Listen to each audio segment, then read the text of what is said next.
হুজুর ছুঁয়ে দিলেই সেরে যাচ্ছে শরীরের সমস্ত বাত ব্যথা।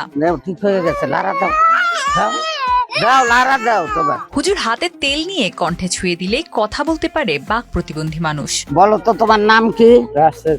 এক, দুই, তিন।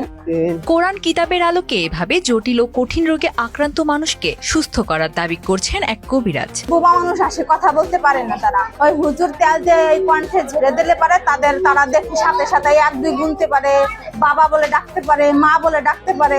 ডাক্তার যেখানে বিফল সেখানে আল্লাহর দোয়ায় হুজুরের উসিলায় সব রোগ সেরে যাচ্ছে বলে দাবি করেন এই ব্যক্তি। আল্লাহ আমার উসিলায় ঠিক করে, চোখ অন্ধ তাদেরকেও আল্লাহ ঠিক করে, যারা বোবা তাদেরকেও ঠিক করে, যারা একদম অসল হয়ে গেছে, ডাক্তারের বাদ হয়ে গেছে, তারাও আল্লাহ আমার উসিলায় মুক্তি পায়।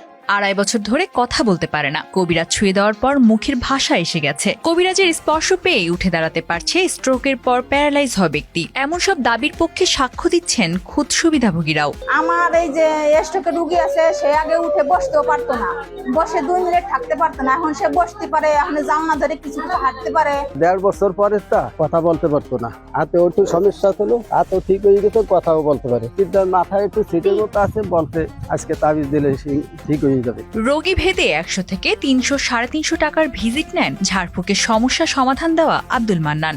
মোটামুটি আল্লাহ দিলে একটা রেজাল্ট পাইছে, মোটামুটি একটু ভালোর দিকে। প্রথম যখন নতুন রুগী আসে তখন 100 টাকা নেয়, প্রতিবন্ধী রুগী যারা স্টক করা রুগী তাদের নেয় 330 টাকা। অল্প খরচে রোগ সেরে যাওয়ার খবরে নতুন রোগীর ভিড় যেমন বাড়ছে, তেমনি একবার উপকার পেয়ে বারবার আসার রোগীর সংখ্যাও কম নয়। অনেক মানুষের কথা শুনছেন, ভালো ট্রিটমেন্ট করে। হুজুরের এখান থেকে অনেক রোগী ভালো হয়েছে, প্লাস আমি নতুন রোগী আজকে আসছি দেখানোর জন্য। যত দিন যাচ্ছে ততই যেন জনপ্রিয়তা বাড়ছে আব্দুল মান্নানের। তার কাছ থেকে সেবা নিয়ে জীবনের জটিল সমস্যার সমাধান পেতে ছুটে আসছেন দূর দূরান্ত থেকে মানুষ। আমার হাতের সমস্যা অনেক জনের কাছে শুনছি যে অনেক রোগী ভালো হয়েছে, ইনশাল্লাহ আমরাও মুক্তি করে আসছি, এখন দেখাবো আর কি ইনশাল্লাহ।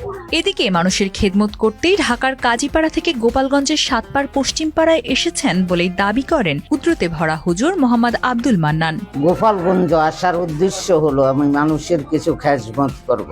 এরপর জমি কিনে বসত গেড়ে চিকিৎসার মাধ্যমে মানুষের সেবা শুরু করছেন তিনি। বর্তমানে কোনো সাইনবোর্ড, লিফটেড কিংবা প্রচার ছাড়াই তার কাছে মানুষ ছুটে আসছে বলেই জানান তিনি। আমি এখানে আইসা 2-1টা রোগীর তো আজকে আমার কোনো কোথায়ও সাইনবোর্ড নাই, কোথায়ও কোনো আমার একটা পেপার নাই, কিছু নাই, মানুষের উপকার পাইয়ে মানুষ আমার দ্বারে আসতেছে। তবে ঝাড়ফুঁক দিয়ে কখনোই কোনো রোগ ভালো হতে পারে না বলেই মেনে নিতে নারাজ গোপালগঞ্জ জেলার civil surgeon doctor Abu Sayeed Mohammad Faruque. এমনকি চিকিৎসা দিতে গেলে যথাযথ অনুমোদন থাকার কথা উল্লেখ করে বিষয়টি খতিয়ে দেখবে বলে জানান তিনি। কখনোই ঠিক হতে পারে না, অসম্ভব একটা ব্যাপার। বলা যায় যে মানুষের ক্ষতি করতেছে, তারা মানুষ প্রলুব্ধ হচ্ছে, এবং এটা বন্ধ করার ব্যবস্থা আমরা অবিলম্বে নেব। যদি স্ট্রোক ভালো করে দেয় তার বিরুদ্ধে আমরা ব্যবস্থা নেব, এবং প্রশাসনের সহযোগিতা নিয়ে আমরা তার অবশ্যই বন্ধ করার ব্যবস্থা করব। লাইসেন্স নাই বা যারা টিকটক চালাচ্ছেন তাদের বিরুদ্ধে ব্যবস্থা নিচ্ছেন। কয়েকটি ক্লিনিকও কিন্তু আমরা বন্ধ করে দিয়েছি। উঠো এবার, উঠো।